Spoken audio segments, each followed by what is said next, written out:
നമസ്കാരം. ഞാനിന്ന് സംസാരിക്കാൻ പോകുന്ന വിഷയം കഫക്കെട്ടിനെ കുറിച്ചാണ്. നമുക്കറിയാം, വളരെയധികം പേരെ അലട്ടുന്നൊരു ആരോഗ്യ പ്രശ്നമാണ് കഫക്കെട്ട്. കഫക്കെട്ട് എന്ന് പറയുന്നത് ഒട്ടനവധി ശ്വാസരോഗങ്ങളുടെ ഒരു ലക്ഷണമാണ്.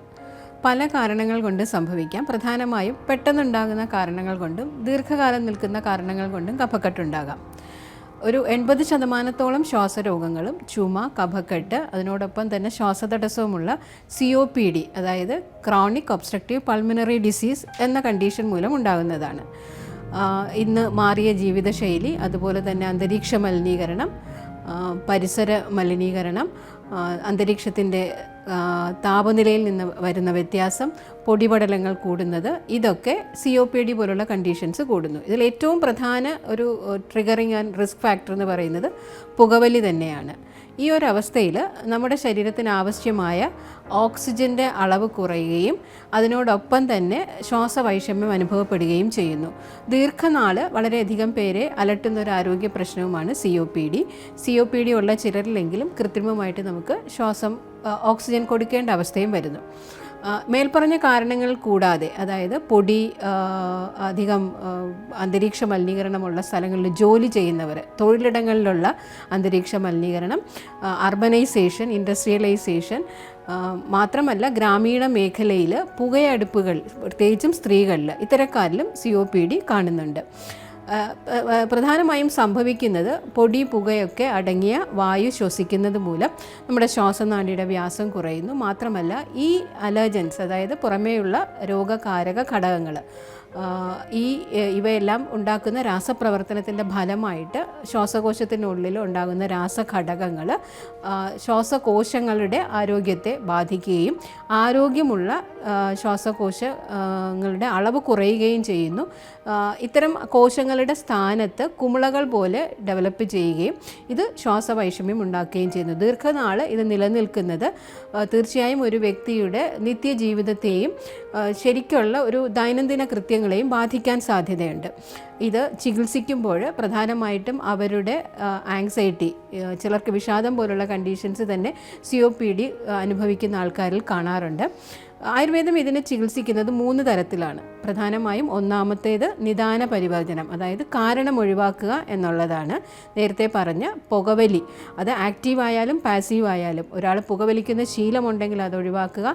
പാസീവ്, വീട്ടിലെ മറ്റു കുടുംബാംഗങ്ങളുടെ പുകവലി മൂലം COPD, അതായത് ശ്വാസതടസ്സവും കഫക്കെട്ടും മറ്റു കുഞ്ഞുങ്ങൾ സഹിതമുള്ള ആൾക്കാർക്ക് വരാനും സാധ്യതയുണ്ട്.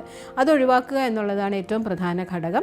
തൊഴിലിടങ്ങളിലുള്ള അന്തരീക്ഷ മലിനീകരണം, ചപ്പ് ചവറുകൾ വാരിക്കൂട്ടി കത്തിക്കുന്ന ഒരു ശീലമുണ്ടെങ്കിൽ അതൊഴിവാക്കുക. അതുപോലെ തന്നെ പുകയടുപ്പിൻ്റെ ഉപയോഗവും കുറയ്ക്കേണ്ടതാണ്. ഇനി ശ്രദ്ധിക്കാനുള്ളത്, ഇത്തരം ആൾക്കാർക്ക് ഒരു പ്രതിരോധം എന്നോളം ശ്വാസകോശത്തിൻ്റെ, അതായത് നമ്മുടെ ലങ്സിൻ്റെ കപ്പാസിറ്റി കൂട്ടുന്ന തരത്തിലുള്ള യോഗ, മെഡിറ്റേഷൻ ഇവ ശീലിക്കാവുന്നതാണ്. പിന്നീട് രണ്ടാമതായി ചെയ്യുന്നത് കാണുന്ന ലക്ഷണങ്ങൾക്കുള്ള ചികിത്സയാണ്. അതായത് ശ്വാസവൈഷമ്യം, ചുമ, കഫക്കെട്ട്, ഇതിനുള്ള പെട്ടെന്ന് മാറുന്നതിനുള്ള ചികിത്സ. ആയുർവേദത്തിൽ പ്രധാനമായിട്ടും ഗുളിക രൂപത്തിലും കഷായ രൂപത്തിലുമാണ് കഫക്കെട്ടിനുള്ള ഔഷധങ്ങൾ നൽകുന്നത്. അതിനോടൊപ്പം തന്നെ ഇടയ്ക്കിടയ്ക്ക് അലിയിച്ചിറക്കാനായിട്ട് ചൂർണ്ണ രൂപം, പൗഡർ രൂപത്തിലുള്ള ഔഷധങ്ങളും നൽകുന്നുണ്ട്.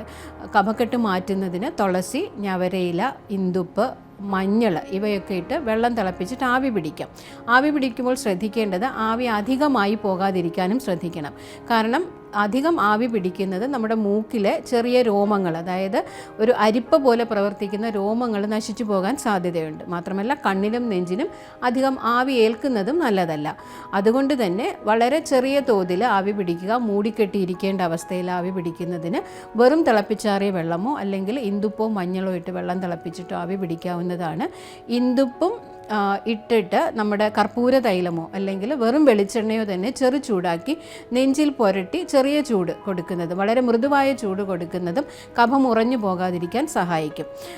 വളരെ ശ്രദ്ധിക്കാനുള്ളത്, കഫം ഉറഞ്ഞു പോയി ന്യൂമോണിയ പോലുള്ള കണ്ടീഷൻസിലേക്ക് പോകാതിരിക്കാൻ ശ്രദ്ധിക്കണം. കഫക്കെട്ട് രോഗികൾ ഒരേ കിടപ്പ് കിടക്കാതിരിക്കുക, കിടക്കുന്ന പൊസിഷൻ മാറ്റുക. ഇതൊക്കെ കഫം അലിഞ്ഞു പോകുന്നതിന് സഹായിക്കും. പെട്ടെന്നുള്ള കണ്ടീഷൻസ് മാറുന്നതിനുള്ള ഔഷധങ്ങളോടൊപ്പം തന്നെ ദീർഘനാൾ നിൽക്കുന്ന ഒരു രോഗമായതിനാൽ ഈ ചില ഔഷധ പ്രയോഗങ്ങൾ, രസായന രൂപത്തിലുള്ള ഔഷധ പ്രയോഗങ്ങളും ഇത്തരം ആൾക്കാരിൽ വേണ്ടി വരുന്നുണ്ട്. പ്രത്യേകിച്ചും കുട്ടികളിലൊക്കെ ആണെങ്കിൽ അവരുടെ ജീവിതകാലം മുഴുവൻ ഈ രോഗവുമായി പോകാതിരിക്കുന്നതിന് വേണ്ടി ജീവിതശൈലി ക്രമീകരണം, ഔഷധങ്ങളുടെ കൃത്യമായ ഉപയോഗം, യോഗ, മെഡിറ്റേഷനൊക്കെ ശീലിക്കുന്നത് അടിക്കടിയുള്ള കഫക്കെട്ട് മാറി COPD പോലുള്ള കണ്ടീഷൻസ് നമുക്കൊരു പരിധിവരെ നിയന്ത്രിക്കാൻ സാധിക്കും. എല്ലാവർക്കും നല്ലൊരു ദിവസം ആശംസിക്കുന്നു.